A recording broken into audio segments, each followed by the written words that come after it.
சீரகடிக்க ஆசை சீரியல்ல ராத்திரி நேரம். பாருங்க, ஒருத்தனுக்கு தூக்கமே வரல. கையில போன். உடனே ரோகிணிக்கு டயல் பண்ணிட்டான் நம்ம கிரிஷ். தூக்கமே வரலடி, உடனே நீ இங்க கிளம்பி வான்னு கெஞ்சிடறான். ஐயோ, இப்போலாம் என்னால வர முடியாதுப்பா, நாளைக்கு காலையில வர்றேன்னு சொல்லி எப்படியோ சமாளிச்சா ரோகிணி. இப்பவும் தூக்கம் வரலையே, என்ன பண்றதுன்னு கேட்க நம்ம ரோகிணியும் ஒரு ஐடியா கொடுத்தான். படுத்துக்கிட்டே 1 to 100 வரைக்கும் எண்ணு, தூக்கம் தானா வந்துடும்னுட்டு போனை வச்சுட்டா.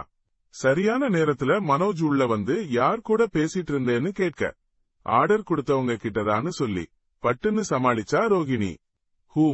ஒரு பக்கம் பயம், இன்னொரு பக்கம் சமாதானம். இப்படி ஒரு பக்கம் ரோகிணி சமாளிச்சிட்டு இருக்க, இன்னொரு பக்கம் மீனாவுக்கு போன் போட்டு பேசுற நம்ம முத்து புதுசா கல்யாணமான விஜயாவுக்கு வீட்ல விருந்து வைக்கலாம்னு சொல்றான். இதை கேட்டதும் விஜயாவுக்கு தலைக்கேறிச்சு கோபம். கண்டவங்களுக்கெல்லாம் விருந்து வைக்க இது என்ன சத்திரமா? இது என் வீடு, இங்க யாரும் வரக்கூடாதுன்னு டென்ஷனா கத்துறா. அடடா, சும்மா கிடந்த சங்கை ஊதி கெடுத்த மாதிரி ஆச்சேன்னு. சரி, நான் அவங்கள ஹோட்டலுக்கு கூட்டிட்டு போய் விருந்து வைக்கிறேன்னு முத்து சொல்றான். அதன்படியே சுதியோட ஹோட்டல்ல வித்யாவுக்கு விருந்து ஏற்பாடு பண்றான். இந்த விஷயம் காதுக்கு எட்டியதும் ரோகிணிக்கு மனசுல ஒரு பக்குப்பு. ஐயோ, இப்போ என்ன பண்றதுன்னு பதறி போய் உடனே வித்யாவுக்கு போன் போட்டா. அங்க முத்து விருந்து வைக்க போற விஷயமெல்லாம் சொல்லிட்டு, தயவு செஞ்சு அங்க போய் என்ன பத்தி எதையாவது உளறிடாதேன்னு கெஞ்சினா. உன்னை பத்தி பேசுறதுதான் எனக்கு வேலையா?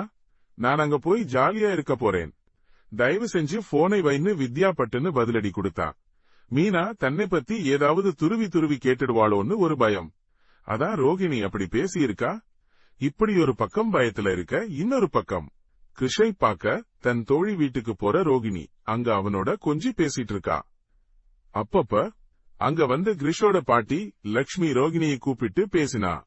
உங்க அப்பா நினைவு நாள் வருது, அதுக்காக சொந்த ஊருக்கு போய் திதி கொடுக்கணும்னு சொன்னாங்க. இதை கேட்ட ரோகிணிக்கு தூக்கி வாரி போட்டது. நீ என்னம்மா புது குண்ட தூக்கி போடுற? நாங்க அடுத்த வாரம் மனோஜோட பாட்டி ஊருக்கு தீபாவளி கொண்டாட போறோம்னு சொல்லி சமாளிக்க பார்த்தா. நல்லதா போச்சு, அங்க இருந்து உங்க அப்பா ஊர் பக்கம் தானே வந்து இத செஞ்சுட்டு போன்னு லக்ஷ்மி பாட்டி ஒரு போடு போட்டாங்க. அவ்வளவுதான். என்ன பண்றதுன்னே தெரியாம மாட்டிக்கிட்டு முடிச்ச ரோகிணி.